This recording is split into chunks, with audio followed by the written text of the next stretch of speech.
Welcome to the up to date chemistry classes.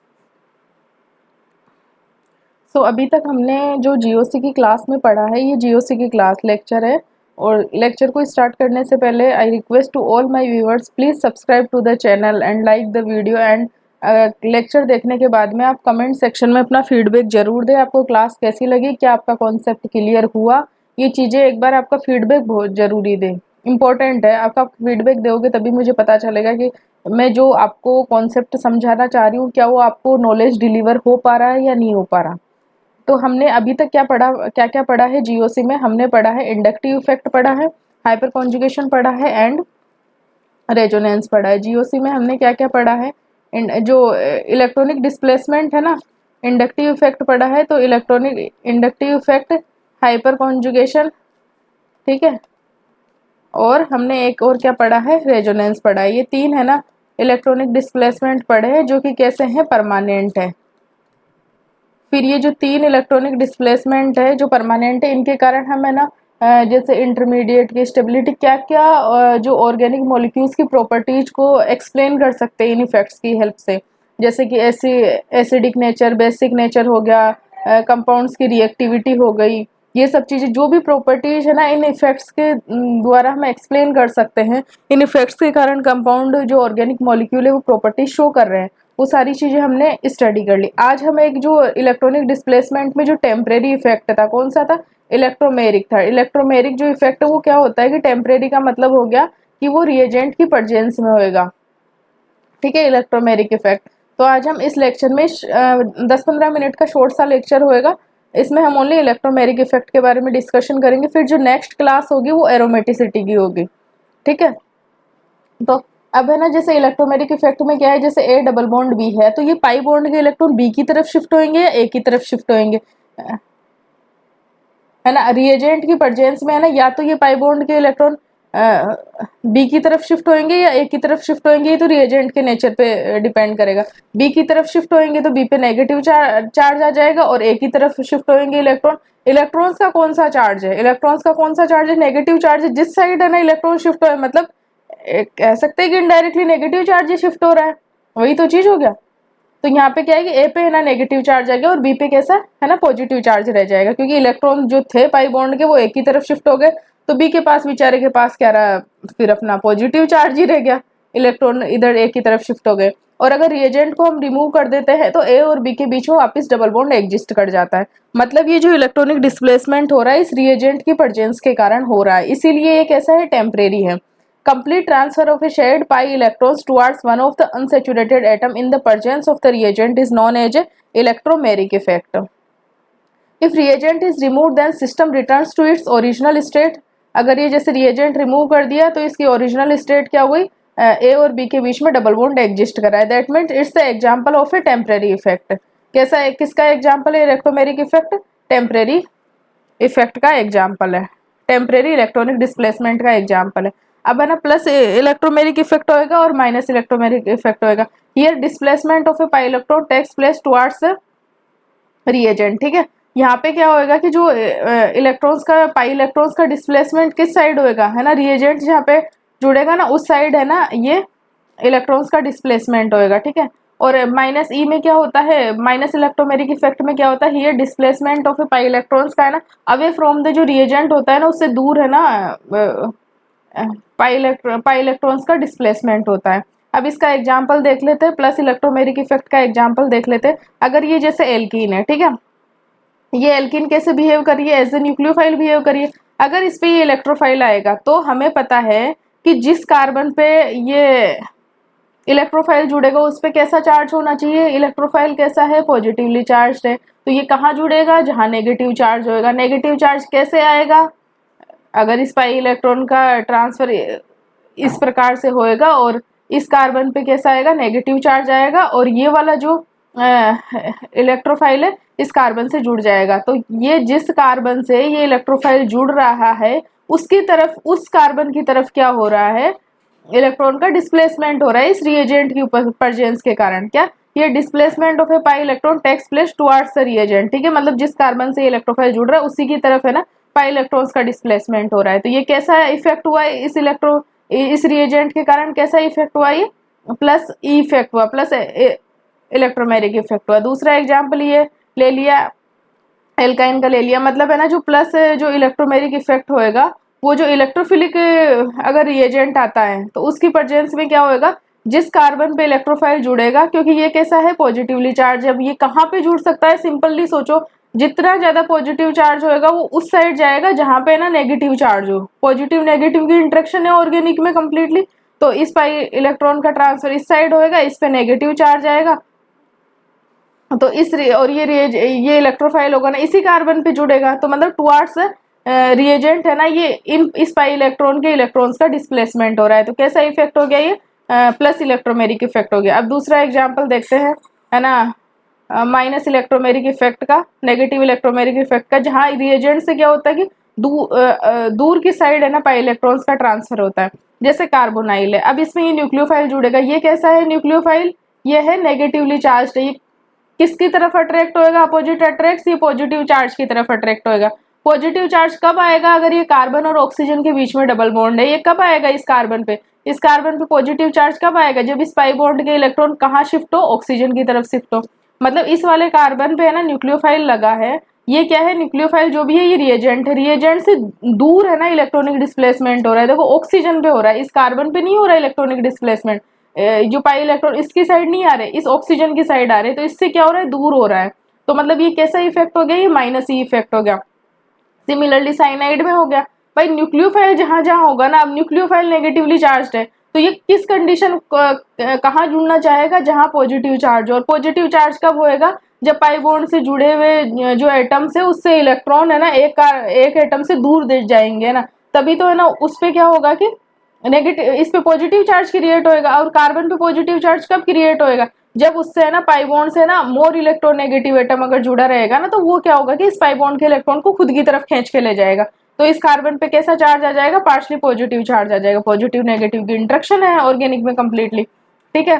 तो इसी प्रकार ये न्यूक्लियोफाइल किटीन है, किटीन में ये कार्बन ऑक्सीजन डबल बॉन्ड के इलेक्ट्रॉन इस ऑक्सीजन की तरफ शिफ्ट होंगे, यहाँ पे पॉजिटिव चार्ज आएगा कार्बन पे, और ये न्यूक्लियोफाइल इस कार्बन पे अटैक करेगा। अब देखा एक चीज देखो, न्यूक्लियोफाइल इस कार्बन पे जुड़ रहा है मत, और पाई बॉन्ड के इलेक्ट्रॉन इस ऑक्सीजन की तरफ शिफ्ट हो रहे हैं, मतलब जहां रिएजेंट जुड़ रहा है ना, रिएजेंट से दूर जा रहे हैं इलेक्ट्रॉन, तो ये कैसा इफेक्ट हो गया, माइनस ई इफेक्ट हो गया, ठीक है।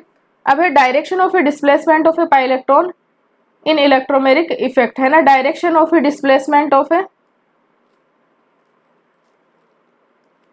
Direction of A displacement of a pi electrons in A electromeric effect, है ना। केस वन क्या है, अगर है ना ए और बी है ना है, अगर इनकी इलेक्ट्रोनेगेटिविटी डिफरेंस है, तो यहाँ पर क्या होगा कि जो पाई इलेक्ट्रॉन्स होंगे ना, वो जो मोर इलेक्ट्रोनेगेटिव एटम होगा, जैसे ए और बी है जिनके बीच में है ना डबल बॉन्ड है, ठीक है, ए और बी है जिनके बीच में क्या है कि डबल बॉन्ड है, और ए और बी की इलेक्ट्रोनेगेटिविटी क्या है कि डिफरेंट है, ठीक है। उस कंडीशन में क्या होगा, जिसकी इलेक्ट्रोनेगेटिविटी ज्यादा होगी उसकी तरफ ये पाई बॉन्ड के इलेक्ट्रॉन शिफ्ट हो जाएंगे। जैसे यहाँ पे कार्बन और ऑक्सीजन के बीच में पाई बॉन्ड है, और ऑक्सीजन की इलेक्ट्रोनेगेटिविटी ज्यादा है, तो पाई बॉन्ड के इलेक्ट्रॉन ऑक्सीजन की तरफ चले जाएंगे, यहाँ ना नाइट्रोजन की तरफ चले जाएंगे साइनाइड में, इमीन में ना नाइट्रोजन की तरफ चले जाएंगे, किटीन में भी ऑक्सीजन की तरफ चले जाएंगे, और आइसोसाइनाइड में यहाँ पे ऑक्सीजन की तरफ चले जाएंगे, ठीक है। तो ये हो गया एक टाइप का, तो है ना इलेक्ट्रोमेरिक इफेक्ट हो गया कि पाई इलेक्ट्रॉन्स का डिस्प्लेसमेंट किस अकॉर्डिंग होएगा। अगर ये कंडीशन आती है दूसरी, अगर ए और बी की इलेक्ट्रोनेगेटिविटी सेम हो जाती है, तो यहाँ पे जो direction of A displacement of a pi electrons is controlled by the nature of A surrounding environment, है ना। अगर जैसे अब इलेक्ट्रोनेगेटिविटी सेम का मतलब क्या हो गया, जैसे कि कार्बन और कार्बन के बीच में पाई बॉन्ड है, तो दो कार्बन एटम की तो इलेक्ट्रोनेगेटिविटी इसकी भी 2.4 है, इसकी भी 2.4 है, तो इलेक्ट्रोनेगेटिविटी में तो कोई डिफरेंस नहीं आया। लेकिन यहाँ पे जो सराउंडिंग एटम्स ये लगा हुआ है, जैसे ये इसका ये जो ग्रुप लगा हुआ है ना, सराउंडिंग ग्रुप लगा हुआ है, अगर इसका इलेक्ट्रॉन रिलीजिंग इफेक्ट होगा ना सराउंडिंग का, तो इलेक्ट्रॉन्स क्या होंगे कि इससे दूर की साइड है ना शिफ्ट होंगे।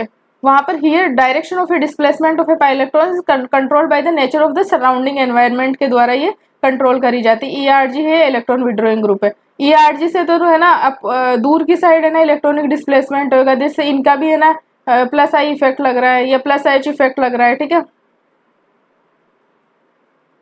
अल्फा कार्बन हो गया ना ये डबल बॉन्ड से, तो इनका प्लस एच इफेक्ट लग रहा है, ठीक है। तो ये है ना इससे जो इलेक्ट्रॉन रिलीजिंग इफेक्ट लग रहा है उससे दूर है ना, इलेक्ट्रॉन्स का मूवमेंट होएगा, ठीक है। तो इस साइड होएगा, यहाँ पे भी ये इलेक्ट्रॉन रिलीजिंग ग्रुप है ना, ये इलेक्ट्रॉन रिलीजिंग ग्रुप है, तो इसका इलेक्ट्रॉन रिलीजिंग ग्रुप, अब यहाँ पे देखो एक इलेक्ट्रॉन रिलीजिंग है, ठीक है, ये भी इलेक्ट्रॉन रिलीजिंग ग्रुप ही है, इसका भी प्लस एच लग रहा है, लेकिन यहाँ पे दो है, तो इनकी तरफ ये इस तरफ नहीं आएंगे ये इलेक्ट्रॉन, इधर से तो ज्यादा ERG लग रहा है, लेकिन इधर से ना इलेक्ट्रॉन रिलीजिंग कम लग रहा है, एक ही लग रहा है, तो एक की तरफ ये पाई इलेक्ट्रॉन्स मूव हो जाएंगे। नेक्स्ट अगर इसमें देखते हैं, नेक्स्ट अगर इस वाले एग्जाम्पल में देखते हैं, तो यहाँ पे देखो, यहाँ पे इधर से प्लस एच लग रहा है, तो ये इसके जो ERG से होता है ना, अब जो इलेक्ट्रॉन रिलीजिंग ग्रुप होता है ना, उससे अवे दूर दूर की साइड है ना डिस्प्लेसमेंट होता है, ठीक है। अब यहाँ पे देखो ये NH3 है या फिर R3N+ हो, यहाँ पे इसका कौन सा लगेगा, -I इफेक्ट लगेगा, मतलब इलेक्ट्रॉन विड्रॉइंग ग्रुप लगेगा, इलेक्ट्रॉन विड्रॉइंग इफेक्ट है। अब हमें पता है कि इलेक्ट्रॉन विड्रॉइंग जो ग्रुप्स होते हैं वो इलेक्ट्रॉन्स को खींचते हैं खुद की तरफ, है ना, तो ये जो पाई इलेक्ट्रॉन्स है ना, इनका जो डिस्प्लेसमेंट होएगा इलेक्ट्रॉन जो विड्रॉइंग ग्रुप है उसके टुवार्ड्स होएगा, मतलब इस साइड होएगा। अब यहाँ पे जैसे कि है ना, अगर ये CH2 है, CF3 CI3 CBr3 CCl3, इन सब का क्या लगेगा, -H इफेक्ट लगेगा। तो यहाँ पे CH डबल बॉन्ड, ये जो पाई इलेक्ट्रॉन्स है ये वाले, इनका डिस्प्लेसमेंट कहाँ होएगा, जो विड्रॉइंग ग्रुप्स लगे हो ना उनकी साइड होएगा। तो इस प्रकार इस वाले कार्बन पे पार्शियली नेगेटिव चार्ज आएगा और इस पे पार्शियली पॉजिटिव चार्ज आएगा, ठीक है। तो ये ओवरऑल समझ में आ गया होगा। अगर है ना A और B की इलेक्ट्रोनेगेटिविटी डिफरेंट है तो वहाँ पे इलेक्ट्रॉनिक डिस्प्लेसमेंट कैसा होएगा, जो मोर इलेक्ट्रोनेगेटिव एटम है उसकी तरफ हो जाएगा, और अगर इलेक्ट्रोनेगेटिविटी सेम है उस कंडीशन में क्या होएगा, जो डायरेक्शन ऑफ डिस्प्लेसमेंट करेगी सराउंडिंग पे डिपेंड करेगी। अगर इलेक्ट्रॉन रिलीजिंग से तो है ना दूर की साइड होएगा, और इलेक्ट्रॉन विड्रॉइंग ग्रुप लगे उनकी साइड होएगा, टुवार्ड्स से इलेक्ट्रॉन विड्रॉइंग ग्रुप होएगा, जिस साइड इलेक्ट्रॉन विड्रॉइंग ग्रुप लगा हुआ है उस साइड है ना इलेक्ट्रॉनिक डिस्प्लेसमेंट होएगा। ये चीज होप सो समझ में आ गई होगी। अब जैसे इलेक्ट्रॉन रिलीजिंग ग्रुप लगा है तो इससे देखो अवे हो रहा है, ये कैसा है, इसका भी है ना लोन पेयर के कारण इलेक्ट्रॉन रिलीजिंग लग रहा है, इसका भी इलेक्ट्रॉन रिलीजिंग लग रहा है, इसका भी यहाँ पे है ना लोन पेयर के कारण इलेक्ट्रॉन रिलीजिंग लग रहा है, तो इससे अवे हो रहा है। नेक्स्ट अगर ये PMe3 है, हमें पता है कि इसका कौन सा वेकेंट d ऑर्बिटल के कारण कौन सा लगता है, -R इफेक्ट लगता है वेकेंट d ऑर्बिटल के कारण, ठीक है। इसमें वेकेंट 3d ऑर्बिटल है फॉस्फोरस में, तो यहाँ पे क्या होएगा, इसका -R लगेगा, तो टुवार्ड्स से जो है ना ये ग्रुप है इसकी तरफ है ना ये इलेक्ट्रॉनिक डिस्प्लेसमेंट होएगा, तो इस कार्बन पे पार्शियली नेगेटिव चार्ज आएगा, इस पे पार्शियली पॉजिटिव चार्ज आएगा। अगर जैसे FCl Br है, इनका जो डायरेक्टिव इन्फ्लुएंस है हेलोजेंस का, वो किसके द्वारा कंट्रोल होता है, हेलोजेंस का जो डायरेक्टिव इन्फ्लुएंस है वो किसके द्वारा कंट्रोल होता है, +R के द्वारा कंट्रोल होता है, ठीक है। हमने ये चीज पढ़ी थी जब एल्कीन्स में हम जो हेलोजेंस का एबनॉर्मल बिहेवियर देख रहे थे, तो अगर है ना एल्कीन को ये लगा हुआ है तो इसका जो डायरेक्टिव इन्फ्लुएंस होगा ना वो +R के द्वारा कंट्रोल होगा, मतलब जो है ना यहाँ पे जैसे लोन पेयर है तो ये इधर मूव करेंगे और ये पाई इलेक्ट्रॉन इस साइड इस वाले कार्बन पे मूव कर जाएंगे, ठीक है। तो इस वाले कार्बन पे तो कैसा पार्शियली नेगेटिव चार्ज आ जाएगा और इस पे कैसा पार्शियली पॉजिटिव चार्ज आ जाएगा। और ये ना इनका डायरेक्टिव इन्फ्लुएंस तो मतलब है कि जो जैसे इनकमिंग जो इलेक्ट्रोफाइल एल्कीन तो क्या है, ये एज ए न्यूक्लियोफाइल फंक्शन कर रही है, तो यहाँ पे जो इलेक्ट्रोफाइल जुड़ेगा ना ये इस वाले कार्बन से जुड़ेगा, इस वाले कार्बन से जुड़ेगा, ये चीज है डायरेक्टिव इन्फ्लुएंस है। लेकिन रिएक्टिविटी की बात आती है, रिएक्टिविटी की बात किसके द्वारा डिसाइड करी जाती है हेलोजेंस में, हमने ये चीज देखी थी पहले भी। अगर यहाँ पे X लगा हुआ है, X क्या हो सकता है, FCl Br और I हो सकता है, ठीक है। तो इस पे ये लोन पेयर है, तो ये इस टाइप का इलेक्ट्रॉनिक डिस्प्लेसमेंट होएगा, इस पे पार्शियली नेगेटिव चार्ज आएगा, इलेक्ट्रोफाइल इस कार्बन पे आके जुड़ेगा, ठीक है। लेकिन अगर इनकी ये तो हो गया इनका डायरेक्टिव इन्फ्लुएंस हो गया, वो किससे कंट्रोल हो रहा है, +R से कंट्रोल हो रहा है। लेकिन रिएक्टिविटी की बात करते हैं तो रिएक्टिविटी इन हेलोजेंस के है ना X की कौन से है ना इफेक्ट से कंट्रोल होती है, -I इफेक्ट डोमिनेट करता है उसमें +R पे, ठीक है। तो इसका मतलब होएगा कि जैसे यहाँ पे एक फ्लोरीन हो और एक आयोडीन हो, है ना, दो एग्जांपल लेते हैं, एक में तो X इज इक्वल टू क्या हो फ्लोरीन हो और एक में है ना आयोडीन हो, तो आयोडीन की इलेक्ट्रोनेगेटिविटी कम है, ठीक है। तो यहाँ पे क्या होगा कि जो एल्कीन की है ना इसकी इलेक्ट्रोनेगेटिव कम है, तो इस एल्कीन पार्ट कैसे बिहेव कर रहा है, यहाँ पे एज ए न्यूक्लियोफाइल बिहेव कर रहा है, तो जो लेस इलेक्ट्रोनेगेटिव एटम होगा इसकी न्यूक्लियोफिलिसिटी को कम डिक्रीज करेगा। वहीं अगर जो फ्लोरीन है मोर इलेक्ट्रोनेगेटिव एटम है, तो ये एल्कीन है ना इसकी न्यूक्लियोफिलिसिटी को ज्यादा डिक्रीज कर देगा। इसीलिए यहाँ पे अगर रिएक्टिविटी की बात देखी जाएगी ना तो आयोडीन वाले की रिएक्टिविटी ज्यादा हो जाएगी देन द फ्लोरीन, ठीक है। इसी प्रकार बाकी आप चीजें भी देख सकते हैं। नेक्स्ट है अगर जैसे जो इलेक्ट्रोमेरिक इफेक्ट क्या होगा इनके ना +R से कंट्रोल होगा, तो इलेक्ट्रॉनिक डिस्प्लेसमेंट ऐसे होगा। अब यहाँ पे देखिए इधर तो देखिए कितने अल्फा एच है, इस वाले में एल्कीन में देखिए यहाँ पे 6 अल्फा एच है, 3 मिथाइल के इधर, 3 मिथाइल के इधर, है ना। और यहाँ पे देखिए 2 अल्फा एच यहाँ पे, 2 अल्फा एच यहाँ पे, तो यहाँ पे अल्फा एच कम है तो इलेक्ट्रॉनिक डिस्प्लेसमेंट इस साइड होएगा। अब यहाँ पे देखिए ये ऑक्सीजन यहाँ पे लगा हुआ है, तो इसका अब यहाँ पे क्या लग रहा है, माइनस आई इफेक्ट लग रहा है। रेजोनेंस में तो इन्वॉल्व नहीं हो रहा, तो ये पाई इलेक्ट्रॉन इस साइड शिफ्ट होंगे, तो इस कार्बन पे नेगेटिव चार्ज आएगा और इस पे पॉजिटिव चार्ज आएगा। नेक्स्ट अगर ये देखते हैं, ये CH2Cl है, ठीक है। तो इस कंडीशन में जो एल्कीन है, इस पे इस ग्रुप का कौन सा इफेक्ट लगेगा, प्लस एच इफेक्ट लगेगा, तो इलेक्ट्रॉन की डिस्प्लेसमेंट इधर होएगा। अब ये वाला अगर, और अगर ये Cl2CH होता ना, ये हमने है ना हाइपर कॉन्जुगेशन में अच्छे से एक्सप्लेन कर दिया था, इसका अगर है ना यहाँ पे भी इसका प्लस एच ही लगेगा, तो ये इलेक्ट्रॉनिक डिस्प्लेसमेंट इधर ही होएगा। या क्या हो सकता है, CH2Cl हो या फिर CHCl2 हो, एक हाइड्रोजन भी है ना अगर, तो वहाँ पे ना प्लस एच इफेक्ट ही लगेगा, तो इलेक्ट्रॉनिक डिस्प्लेसमेंट इस साइड होएगा। अब यहाँ पे अगर CH2OH है,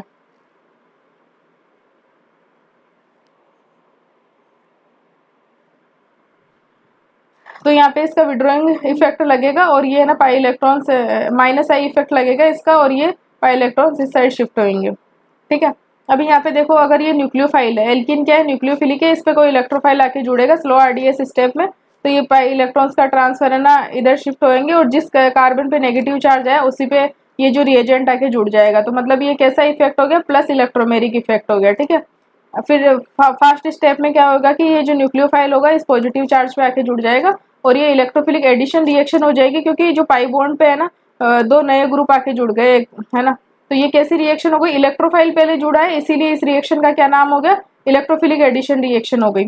since here alkene behave as a nucleophile, so as well as the nucleophilicity of alkene increases. अब न्यूक्लियोफाइल का मतलब हो गया नेगेटिव चार्ज वाला सेंटर है ये, और इलेक्ट्रोफाइल कैसा है, पॉजिटिव चार्ज वाला सेंटर है। ओवरऑल रिएक्शन होती है पॉजिटिव और नेगेटिव की, नेगेटिव जितना ज्यादा होगा, और नेगेटिव जितना ज्यादा होगा उसका मतलब है कि उसपे इलेक्ट्रॉन डेंसिटी बहुत ज्यादा रहेगी, और पॉजिटिव जितना ज्यादा होगा मतलब उसपे ना इलेक्ट्रॉन डेंसिटी बिल्कुल कम होगी। जितना इलेक्ट्रॉन डेंसिटी कम रहेगी ना, उतना ही स्ट्रॉन्ग है ना इलेक्ट्रोफाइल रहेगा, ठीक है।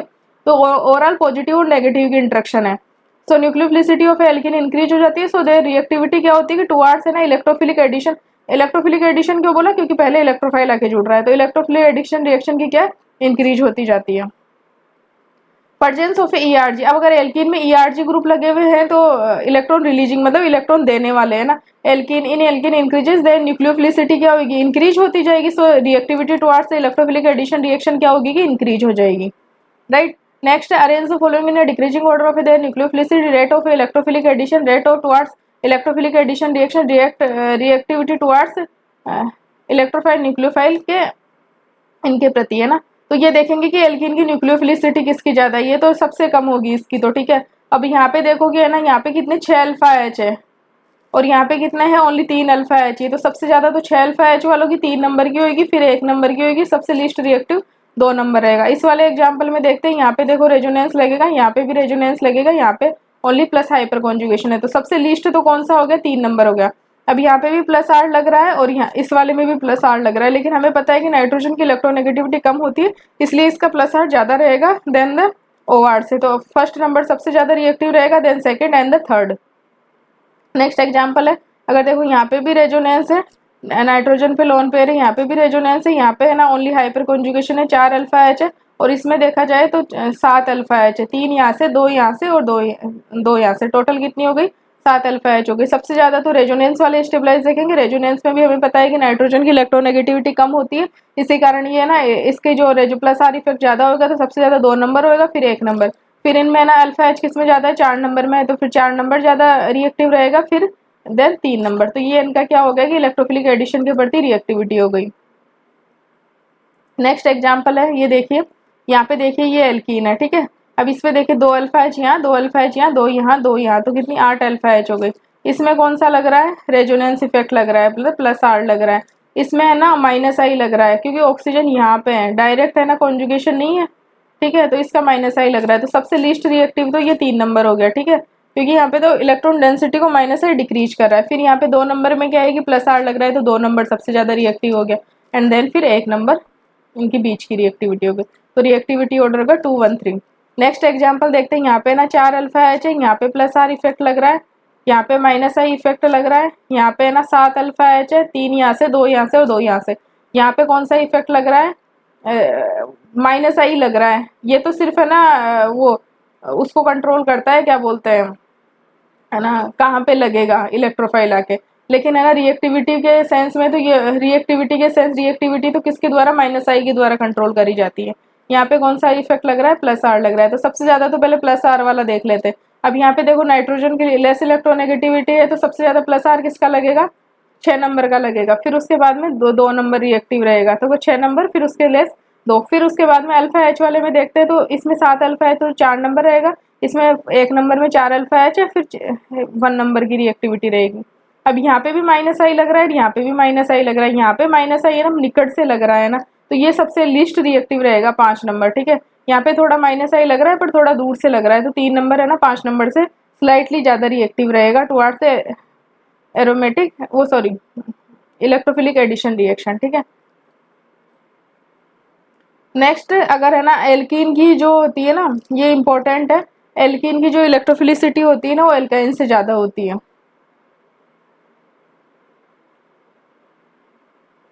सॉरी क्या बोला मैंने, शायद मिस्टेक, इलेक्ट्रोफिलिसिटी बोल दिया। एल्कीन की जो न्यूक्लियोफिलिसिटी होती है ना, मतलब वो ज़्यादा होती है। सॉरी बाई मिस्टेक मुंह से इलेक्ट्रोफिलिसिटी निकल गया था। एल्कीन की जो न्यूक्लियोफिलिसिटी होती है वो है ना एल्काइन से ज़्यादा होती है। तो क्या एल्कीन की जो न्यूक्लियोफिलिसिटी होती है, मतलब इस पे जो पाई चार्ज डेंसिटी होती है वो ज़्यादा होती है देन द एल्काइन से। ये इसकी न्यूक्लियोफिलिसिटी का ऑर्डर है, ये ध्यान रखना है। अब जैसे ये डिफरेंट डिफरेंट बॉन्ड बता रहे ए बी सी है ना, तो ये डी है, डी तो सबसे लीस्ट इसकी न्यूक्लियोफिलिसिटी रहेगी, ठीक है, क्योंकि ये एल्काइन है। बाकी सब क्या है, एल्कीन है। तो यहाँ पे देखिए ए बी और सी, यहाँ पे कितने अल्फा एच है, यहाँ पे देखो ओनली 1 अल्फा एच है, ठीक है, सी वाले के लिए। इस वाले के लिए देखते हैं तो 1, और यहाँ पे देखो यहाँ पे तो रेजोनेंस भी चल रहा है, तो ए सबसे ज्यादा रिएक्टिव हो गया।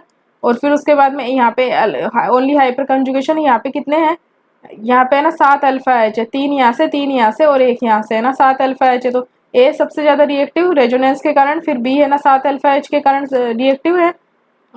फिर उसके बाद में है ना सी रिएक्टिव है, वहाँ पे 1 अल्फा एच है, एंड देन डी एल्काइन है, तो वो एल्कीन से तो लेस न्यूक्लियोफिलिसिटी है ना, ठीक है।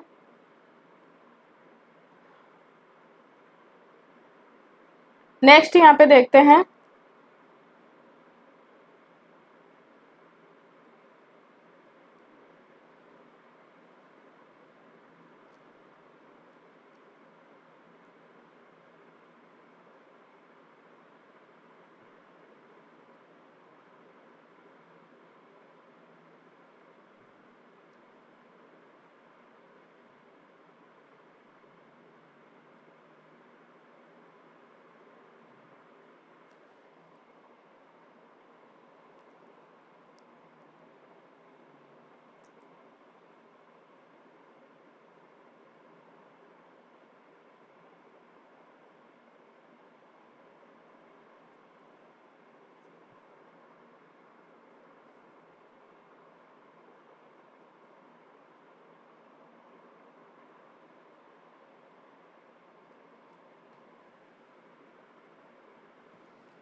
तो ये थी है ना इलेक्ट्रोमेरिक इफेक्ट पे क्लास, और किस तरह से इलेक्ट्रॉनिक डिस्प्लेसमेंट होएगा, टेम्परेरी जो इलेक्ट्रॉनिक डिस्प्लेसमेंट है उसके बारे में ये कंप्लीट क्लास थी। तो होप सो आपको ये क्लास पसंद आई हो और आपको ये इलेक्ट्रोमेरिक इफेक्ट का जो कॉन्सेप्ट है अच्छे से क्लियर हो गया हो। So thank you so much for watching this class, and अगर आपका जो भी फीडबैक हो, आपको क्या कॉन्सेप्ट क्लियर हुआ है, तो प्लीज़ एक बार है ना कमेंट सेक्शन में अपना फीडबैक जरूर दें। So thank you so much for watching this class.